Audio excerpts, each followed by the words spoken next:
And while we are waiting for a few more folks to jump on, I think we had a poll for everyone. I'll launch that poll right now, just sort of generally asking where you're coming from in terms of solar and what you're most interested in learning about today. So I'll launch that poll right now.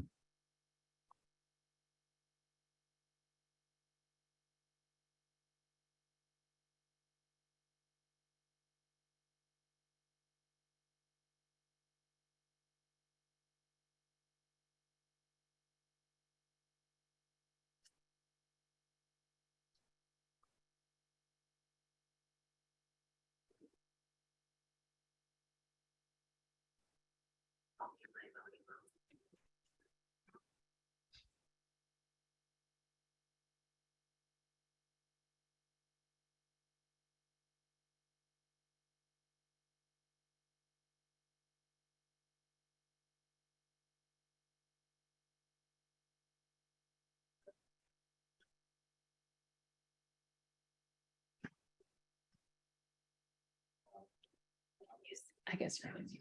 Oh, I'm not on mute. So with a little over almost 3/4 of the results, and it looks like we're a pretty good mixture of folks that are just getting started in solar, folks that have experience, or folks that already have solar on their roofs. And it seems like people are most interested in learning about the Inflation Reduction Act, which is good because that's what we're here to talk about today. And we will just jump in a little bit on some of the sort of specific details and options for how to go do solar at the end of the presentation. But for now, I think if everyone's ready, I think it would be a good time to jump in. So I'll just introduce myself. My name is Leonard Schlur. I'm a business development manager here at Resonant Energy. We're a solar developer based in Dorchester. And I will pass to my colleague, Rachel. Hi, everyone. My name is Rachel. I do marketing communications at Resonant, and I'll be in the chat checking for any questions or Q&A. And I'll pass to Jim. Great. Thanks very much. Good morning. My name is Jim Nail. I am president of Massachusetts Interfaith Power and Light, and I've also been leading our solar program for about 10 years now, 10, 12 years. If you're not familiar with us, we are a 501c3 nonprofit focused on working with faith communities. As we say there, our mission is helping those communities put their faith in action for climate justice. We're part of a National Interfaith Power and Light organization. And if you are a member of a church, synagogue, mosque, ashram, any kind of faith organization, please join us. Check out our website and become part of this movement. Next slide, Rachel. As I said, we've got about 12 years of experience helping our members install solar. What our program consists of is we have a few partners that are high quality, very reliable, folks like Resonant that we've been working with for probably 5 or 6 years now. I know they've installed a bunch of systems, probably 20 or more systems for our members. We work with them because we know they do a good job. We know they offer competitive pricing. They can bring a number of different financing options to the table because there's no single best way for a faith community to do this. It all depends on your situation. So it's good to have those kinds of choices. And then throughout the process at Mass IPL, particularly me, I'm here to help support, educate you, help you work with the other decision makers in your faith community and help them understand all the benefits and reasons to go solar. And then because I personally have worked with about 50 houses of worship over the years on this, we've got a network of houses of worship so you can learn kind of their experience. So as I said, I've worked with about 50 or more. There's a total of about 130 houses of worship in Massachusetts that have solar panels. And the National IPL organization does a national survey every couple of years. And Massachusetts is the #2 state for the number of houses of worship with solar, the #2 state in the country behind only California. So I'm really proud of that. I want to be #1. So I hope a lot of you on the call today from Mass IPL affiliated organizations will take this information and go get solar. With that, I think, Nathan, up to you. Thanks, Jim. Well, good morning, everyone. Nice to see your names, at least in the attendance list there, if not your faces. I'm the director of the Massachusetts Community Purchasing Alliance. We are building a cooperative of houses of worship, nonprofits, schools, other cooperatives, community organizations that have facilities that they're managing. And we help pull people together around common needs to build economic power, to go out and negotiate better rates, better contracts, find great vendors. But a key part of our mission is looking at ways to leverage that spending, to shift it around to local Black and Brown and worker-owned businesses, and also to explore ways where we can help move the operations of our organizations towards environmental sustainability. So we're part of a growing network of cooperatives. This started in Washington, D.C. about 11 years ago now, and down there they've grown to be about 180 organizations that are doing some of the numbers here. We're launching a new region, started about a year and a half ago, building up. So in Massachusetts, we have 40 organizations that are doing group purchasing in 6 different program areas, including energy and waste hauling, PPE supplies, commercial insurance, janitorial services, and more. Solar has been a major program for the founding organization in DC. It's more nascent for us here in Massachusetts, so we see our role really connecting and informing through spaces like this. So we're proud to be in partnership with Resonant and with Mass Interfaith Power and Light to bring this kind of content to our members. We've done a lot of solar work in the DC area, and proud to be able to host this. We think a lot in terms of the world as it is versus the world as it should be. So we know that a lot of our organizations are reliant right now on natural gas to heat their buildings through the winter and on other fossil fuels.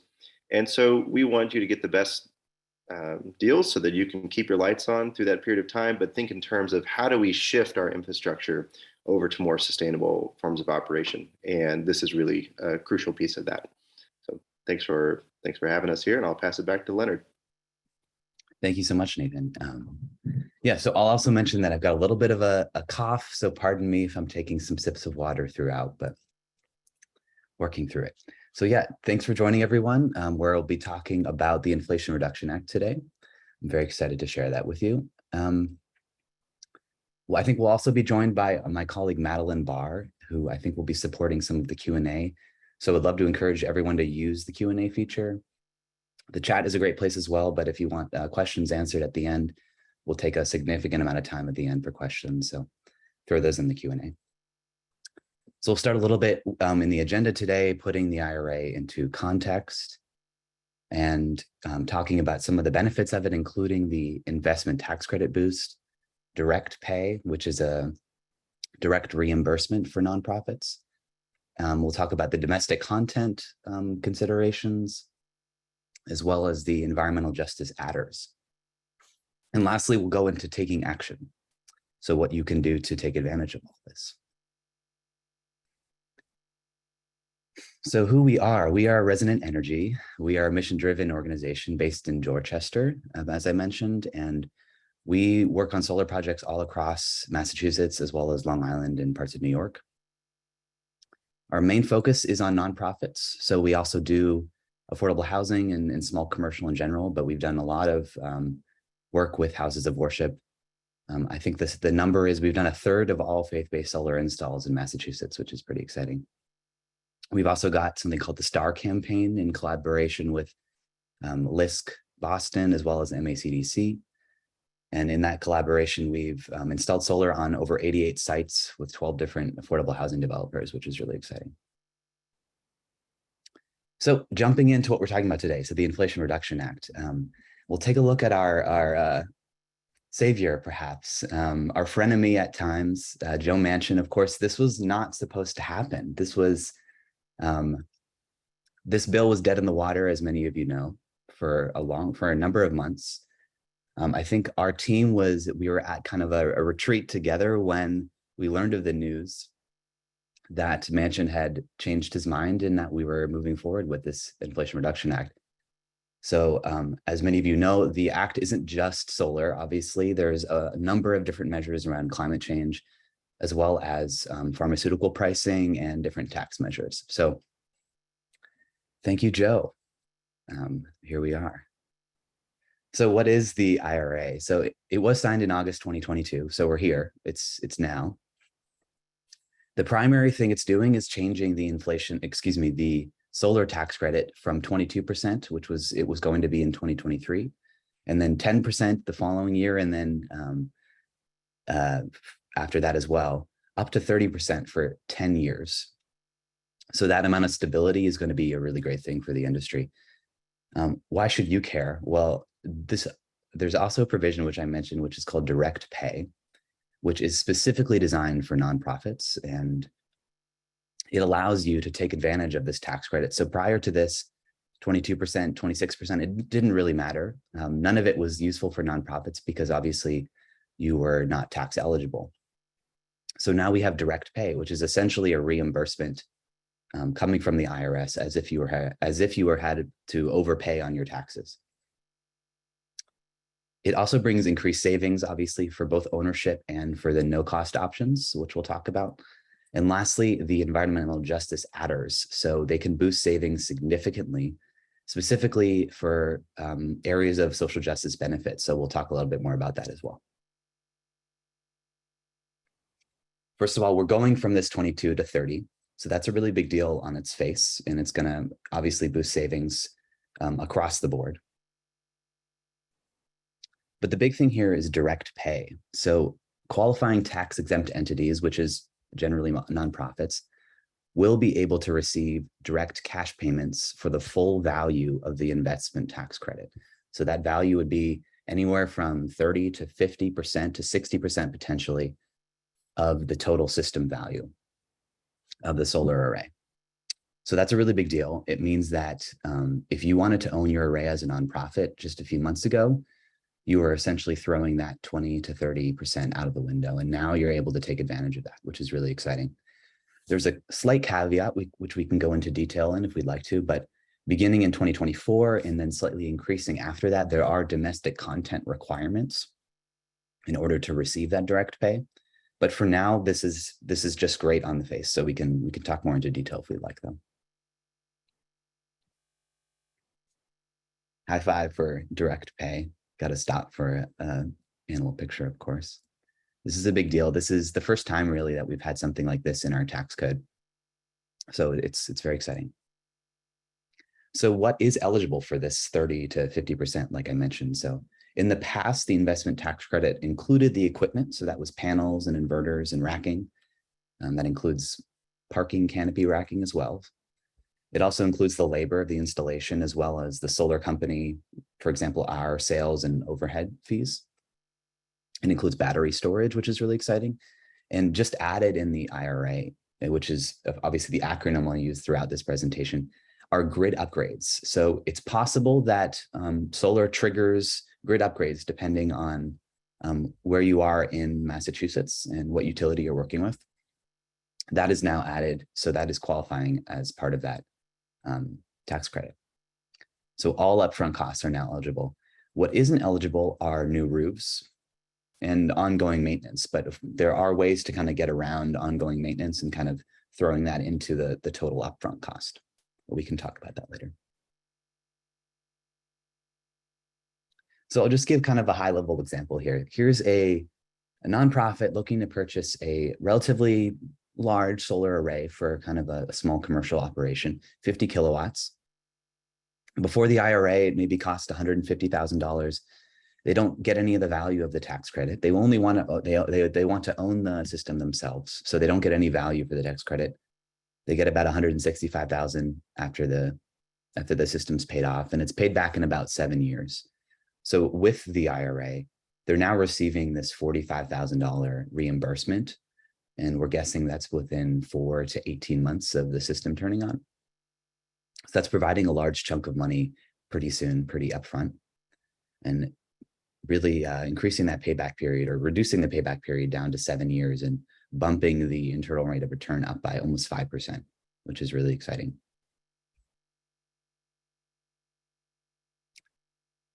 So the next part here, we have this domestic content adder. So before we get into the environmental justice adders, and adders are of course referring to sort of adding percentages on to the 30% tax credit that we already have. So if your system qualifies, if you choose to source your components from American manufacturers, you're able to receive another extra 10% boost to that ITC, which is very exciting. This, for the first couple of years, is not really going to play a huge role because we don't really have the supply chain in the US for a lot of the pieces. So we do have steel, we do have racking here, but in terms of panels and inverters, we're not really ready to make that a piece of the pie here. It is designed essentially, as much of the Inflation Reduction Act is, to bolster the American supply chain for equipment. So in the next few years, we will see more American-made panels, more American-made inverters, and that will be more relevant. But for now, think about the domestic content adder as something that you can use if it's really something that you're interested in as a mission. But in the next couple of years, it's not going to pay off financially until about 2025, 2026, most likely.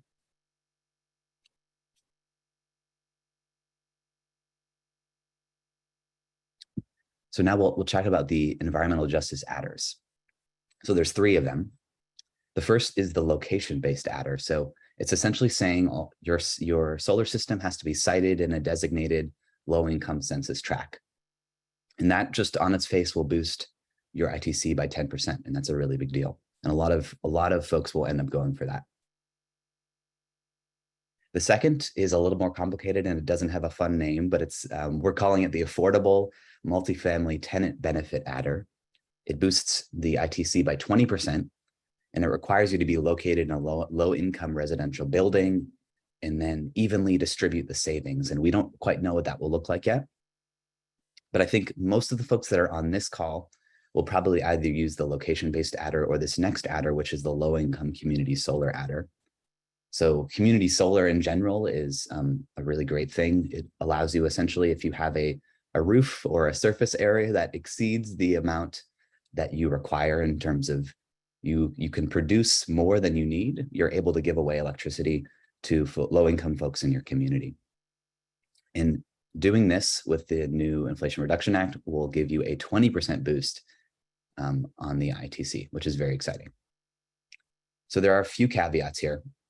We can only have one environmental justice adder per site. So you can't lump in the location and the low-income community solar adder. And you can also only take advantage of these in 2023 and 2024. And so what that means is there's going to be a rush to get going on them. And we can talk about kind of how to maneuver that. And then after 2024, it's done, and we go back to the 30% ITC up until the 10-year period is over. But so this is a short period of time that we're kind of focusing on social justice benefits, but it's a pretty large benefit if you're able to take advantage of it. So I'll go into kind of an example here. This is a church we're working with in Lexington. They're interested in potentially installing a low-income community solar array because they have low usage at their own church, but they have a pretty large unshaded roof and some upfront capital available, excuse me. So what this might look like prior to the IRA is an upfront cost that is slightly reduced due to kind of a prior financing model we had, but no direct pay year one. So they're not really able to capture the full benefit of the Inflation Reduction Act, or the tax credit, I should say, and about a 13-year payback period, which isn't terrible, but it's also not great. Post IRA, we have that slightly higher upfront cost that is really the true cost of the system, but that is then supplemented by that 50% direct pay using the low-income community solar adder. So within 4 to 18 months, the church would then receive almost $90,000 back, and leading to about a payback period of 7 years or so. So this is making solar with a low-income community benefit really a lot more economically feasible. Of course, it was always a really great thing to do, and now it just costs, it makes a lot more sense for the numbers, which is very exciting.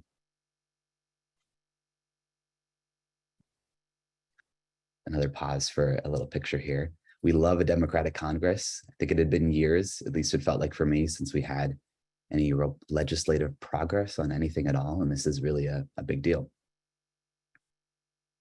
especially with the social justice benefits. So what can you do to take action? Well, the rollout is really still to be determined. The Treasury has until early February of this year, or this coming year, to finalize these guidelines and the application processes for how projects are able to reserve their allocation. So these environmental justice adders are really going to be limited in how many are given out, and we'll know exactly how to reserve those pretty soon. We think it will require a signed contract and an interconnection agreement with the utility, but we'll know that for sure, obviously in February. So again, all of this is new. This will probably require paperwork. This is kind of what Resonant is here to provide. We're used to kind of maneuvering bureaucracy for you.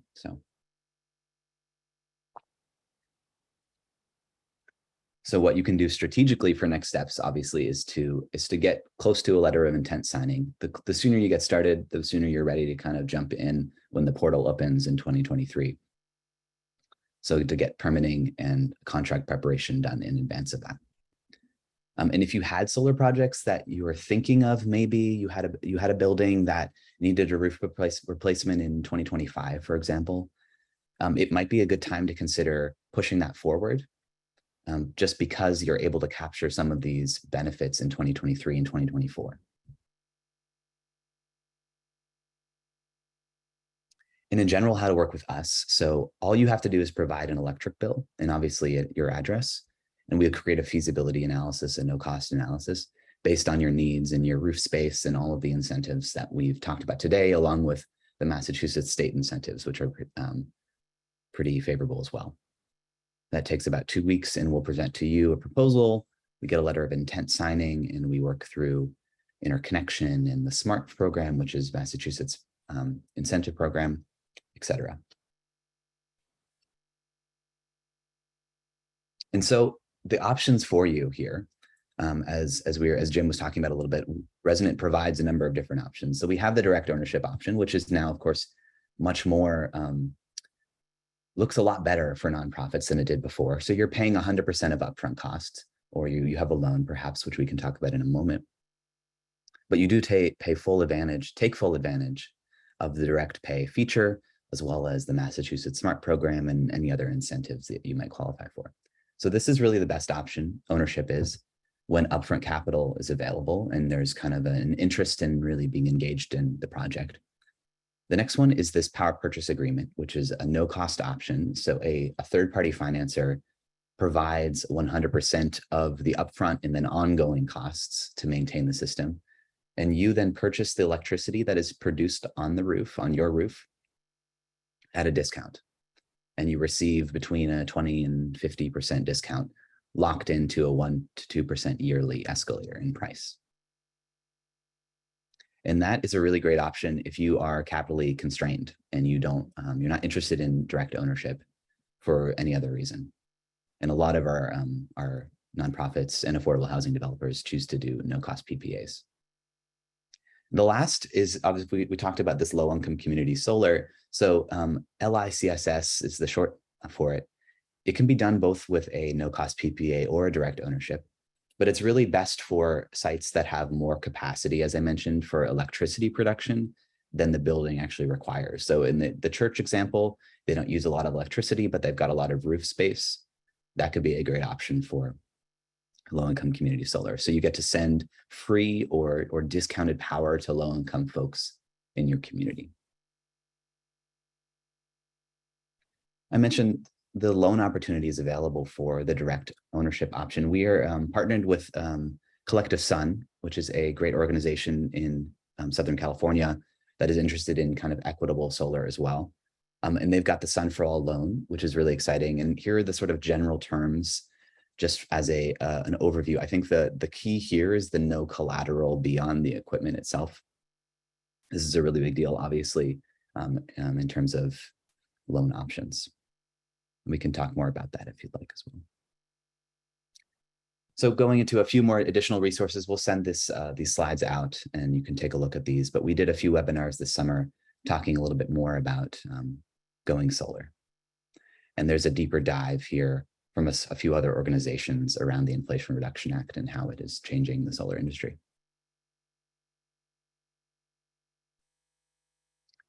So that was all we have for our general presentation. We wanted to open up for a lot of questions because I think there will be a lot of questions and kind of site-specific questions. And I see there's at least one in the chat right now. But yeah, I'd invite Nathan and Jim to jump back on and would love to hear what you all have to think. Well, I'm really excited about this because in many of the conversations I've had with houses of worship over the years, there was just so much frustration about here was this, tax credit that was just kind of out of reach. And a lot of houses of worship, there'd be somebody who's like, no, there must be a way we can get it. There must be. And there've been a few that have gone through a process of setting up a limited liability corporation and recruit investors from the congregation into it. There's just a lot of legal and tax and accounting work that goes into it. They managed to do it, which was great. And then they were able to, pass the tax credit to the members of the congregation who are investors in the LLC. But it's a bit complicated. So this cuts through all of that. The money comes right back, to your house of worship.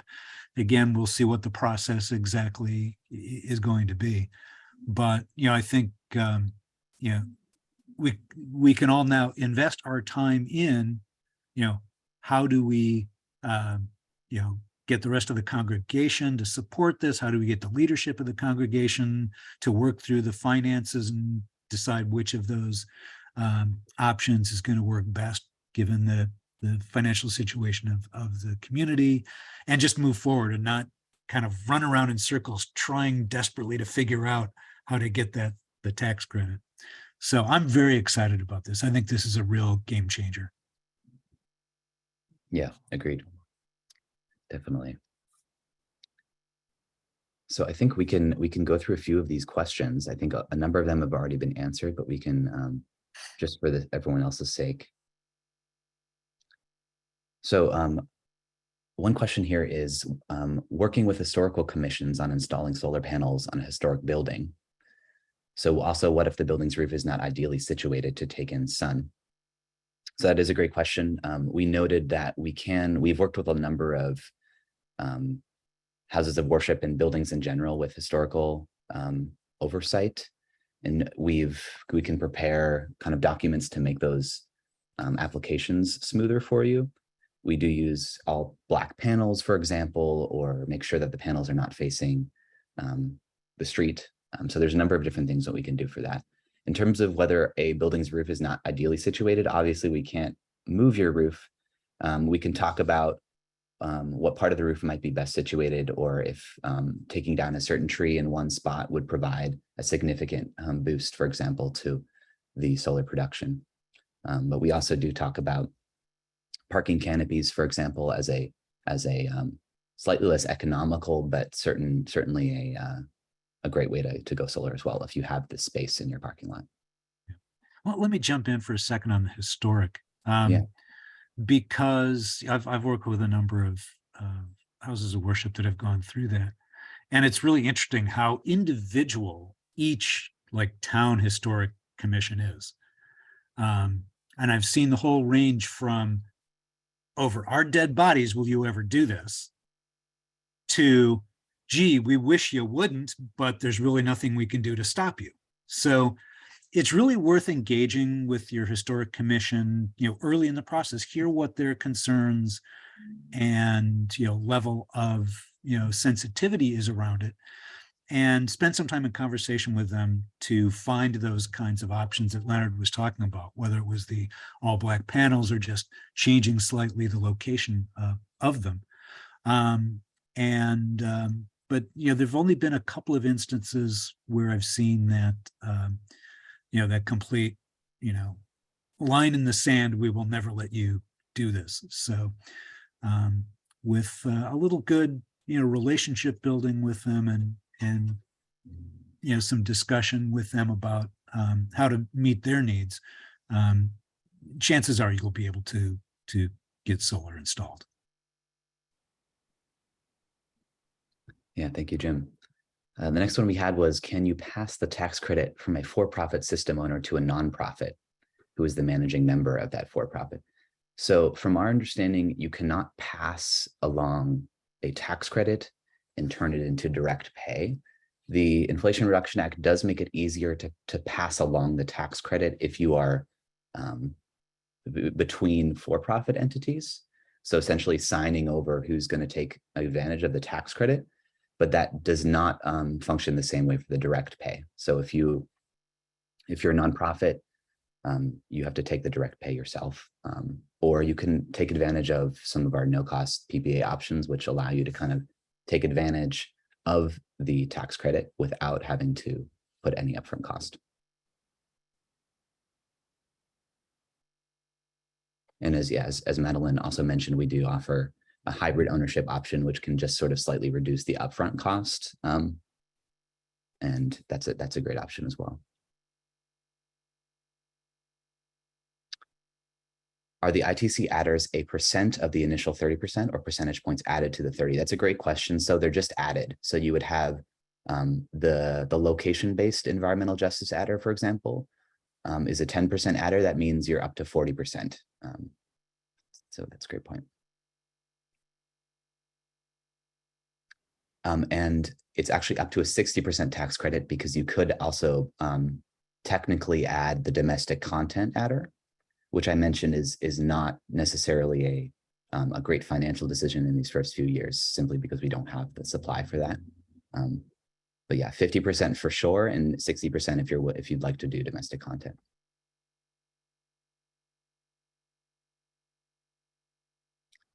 Can parishes for New Hampshire get this benefit as well? We would work with Massachusetts folks. Would we work with Massachusetts folks, or are there New Hampshire agencies involved?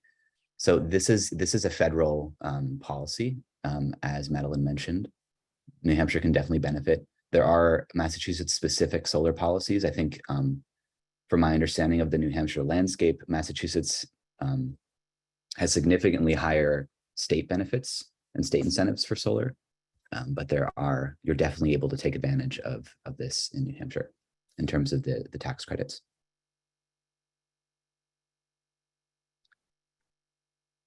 With more subsidies and general inflation, are prices likely to go up? That's a great question. So short answer is yes and no. I think there are, as Madeline noted, we're a bit supply constrained right now in the solar market in general. However, this act is kind of jumping in at just the right time, where solar is now essentially almost the cheapest way to generate electricity, kind of period. And so economies of scale in general in the solar market are going to make panels and inverter prices go down. The one thing that is really going up right now is labor costs, as we all know in kind of every industry. But in general, these tax credits do support that as well.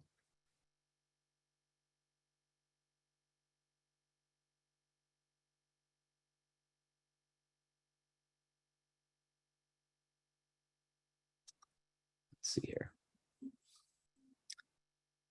Our building is currently lightly used with an oil-fired boiler for heat. We would need a switch from to high-efficiency heat pumps to have an electrical load that would justify photovoltaics. Are there any loan packages that wrap in heat pumps as well as solar panels? That is a great question.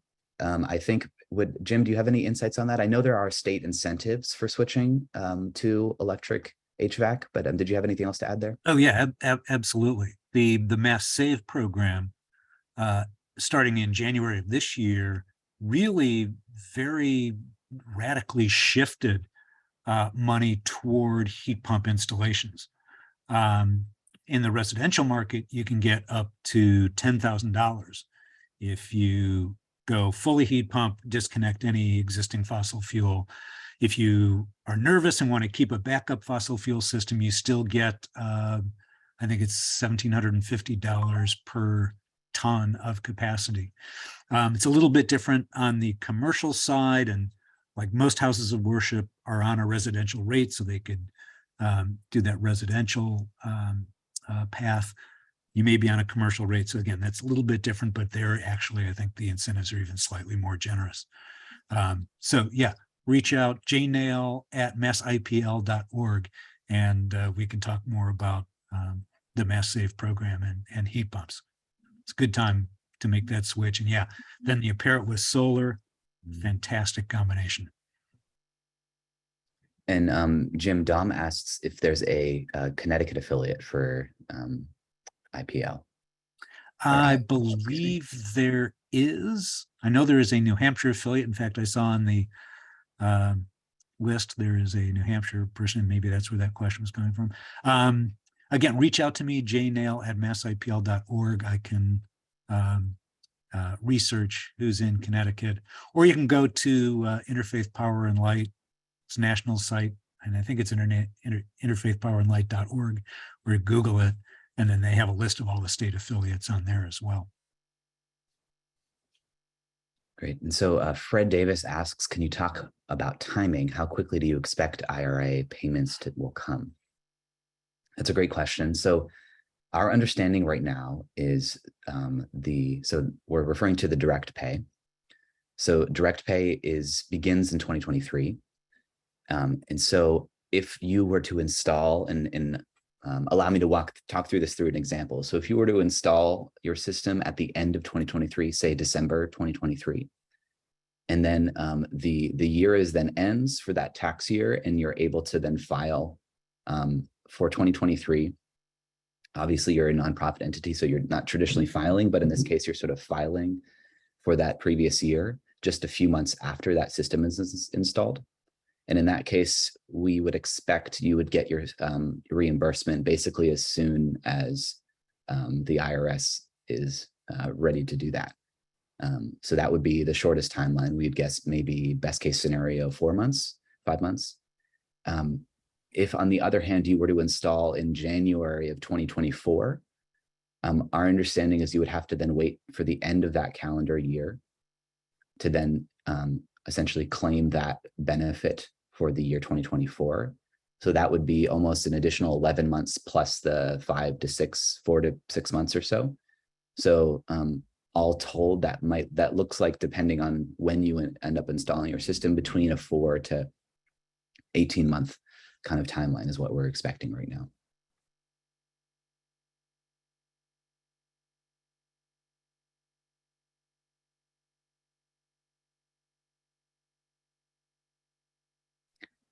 And does the system have to be installed or operating by the end of 2023?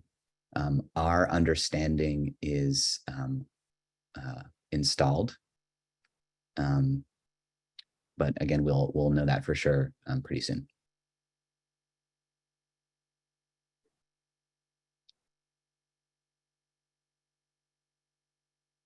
Senator, I can jump in with a question. Please. At one point prior to the IRA's passing, it was becoming more challenging to finance and develop smaller projects because of Massachusetts incentives stair-stepping down. Has that changed, or is there still sort of a minimal feasible megawatt hour that folks should consider as they're looking at projects? And to that, I guess also, is there any advantage for organizations working together and trying to do a multi-site project that's financed collectively, or some model along those lines? Yeah, that's a great question. I'll start with the second one. I think that there's always an advantage in kind of coming together, and that's perhaps partly your model in general as an organization, is kind of leveraging collective forces essentially. So that's always can always be a benefit in terms of economies of scale there. You and remind me your first question. I'm so sorry. That just A minimum viable megawatt hour or size of project that works. Sure. Yeah, so there's no minimum. In general, Resonant is a small commercial provider, medium commercial providers. That's where we're kind of best set up to support. But we can definitely recommend residential installers, and as Jim can as well. That might be better for smaller projects. In general, it's the larger the project, maybe the more kind of loops you might have to jump through, and that's kind of what we're set up to help support. But small projects are definitely feasible as well. So the IRA has doesn't really care if your project is big or small. Well, it cares if your project is very big. And we didn't talk about that today. If your project is over a megawatt, which is essentially maybe an Amazon warehouse size, a large one, then you are required to use and I'm blanking on the term. Essentially, you're required to Prevailing wage. thank you for projects over a megawatt in order to receive the prevailing wage on projects over a megawatt in order to receive the tax credit. But if you're under a megawatt, which is all of us generally, anyone that isn't doing kind of a utility scale project, then in general, you'll be okay. Yeah, I mean, the other facet of that question that I heard was the SMART program. And we've talked, over the past year or so about, particularly in national grid territory, there's essentially no SMART payment available at all. And so that's been, made it challenging to get some projects going. But it seems to me like the IRA kind of eliminates that problem, because it's sort of more than making up for any money that you might think about getting from the SMART program. Am I thinking about that right? I think so, yeah, in terms of obviously the time value of money, getting 30 to 50% of your costs recouped in year one is going to look a lot better than receiving small payments over time. So yeah, I think that's right. Because when you were going through some of those examples, and I'm seeing now 7-year paybacks, and you didn't even calculate any SMART programs and SMART payments into that. It's just on the net cost of the system after the direct pay. That's a phenomenal payback time, and if anything else you get at this point then is just gravy. But at a 7-year payback, that is definitely very doable and should be pretty easy sell to even the most financially conservative members of your congregation. Yeah, that's right. And Haskell has put in the chat, can you get your smart adders as well as the IRA tax credit? Definitely, yeah. So the smart adders are looking, are those adders that increase your payments over time, which is the smart incentive cash payments. So that's a monthly check essentially that you're getting from the utility, which doesn't have anything to do with the tax benefits that we spoke about here. So you can definitely still have for example, a low-income community solar smart adder, which will boost the incentive payments, in addition to getting the low-income community solar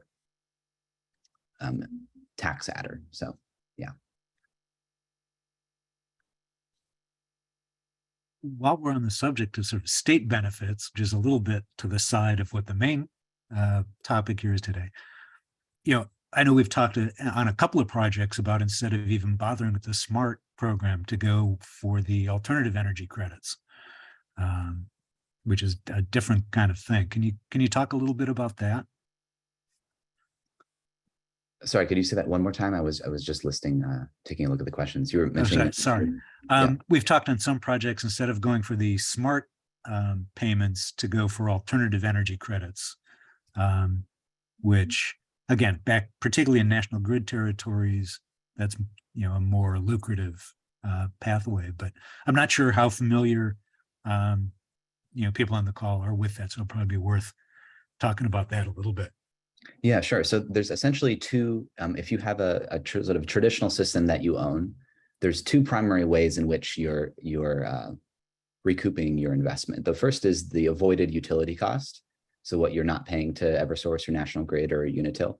And the second is the state incentive payments, or the state incentives in general. And so there's two state incentive payments. The first is the smart payment, like we're talking about. And that's one thing you can receive. And Jim is noting that we're essentially at the point in the smart payment legislative calendar, essentially, that for some, the smart payments are not worth it's essentially not worth getting smart payments, because what happens when you get your smart payments is that you are giving up your right to the renewable energy credits, the RECs, that the utility then takes over. And renewable energy credits are worth money on a marketplace, essentially. And so for some, these RECs are providing a higher financial benefit. And that really is very much a case by case. So when Resonant takes a look at, does your feasibility analysis, we'll definitely model both scenarios. So which one you're going to benefit from in terms of smart versus these RECs. So that's right.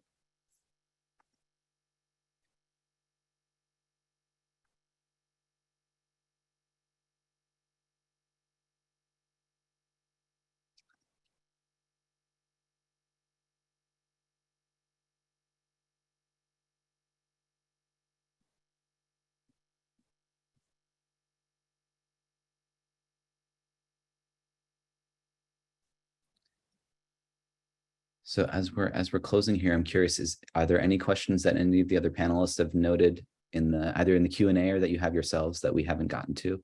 I know there's been a lot of thank you both to Madeline and to Rachel for really being on top of the Q&A answering here. Yeah. Not a question per se, but I'm going to just put out this suggestion that, well, actually the direct pay applies to systems installed this year anyway, correct? Unfortunately It's not. retro. So It's no, not. Okay. the I thought I saw this retro. Yeah, the ITC does. So the gotcha. the direct pay begins Gotcha. next year, but the Begins next tax credit, Okay. if you're a for-profit entity, does. Yeah. But in any case, I would encourage anyone here is thinking about solar, get started with the process. Talk to Resonance. As you saw the timeline that Leonard went through, it takes a little bit of time. So if you started today, it's almost impossible to get it installed by the end of the year, even if you wanted to. But most likely you'd be installing next year, so then you'd be in perfect time at the front of the line for the for the IRA. And of course, in addition to the timeline of the process that it takes to design the system and get it through the utility approvals and blah, blah, blah, blah, blah, there's of course time for you to engage with the leadership of your congregation and with the congregation at large and have those discussions and get people behind it. So not too soon at all to get started on that process now, so that you can definitely get installed in 2023.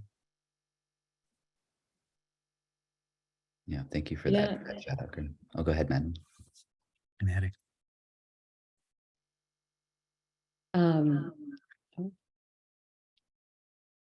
Okay, I see one more question here in the chat about electric vehicle charging that I don't think we got to. So just to speak briefly to that, it is a good time to install electric vehicle charging, especially while you're considering solar. I believe that the utility funded program called EV Make Ready was recently re-upped. So there is funding to help you make your site EV ready in terms of all of the utility work and potentially getting a new transformer that would be very expensive and almost certainly required for EV work. So it is a very different process, but there is additional funding for that. It does not have to be in conjunction with solar.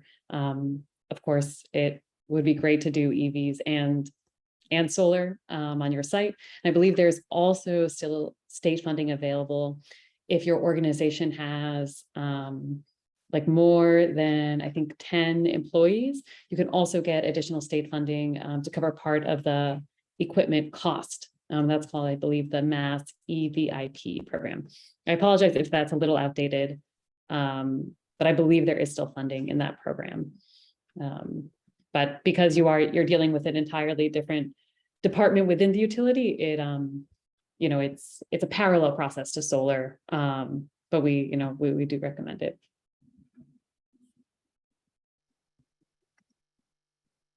And thank you for catching that. And I think with that, I would love to thank everyone who's joined us today, all of the participants, as well as panelists, Jim Nail at Mass IPL, Nathan Davis Hunt, and Madeline Barr and Rachel from Resonant as well. So thank you very much, and looking forward to connecting with you soon.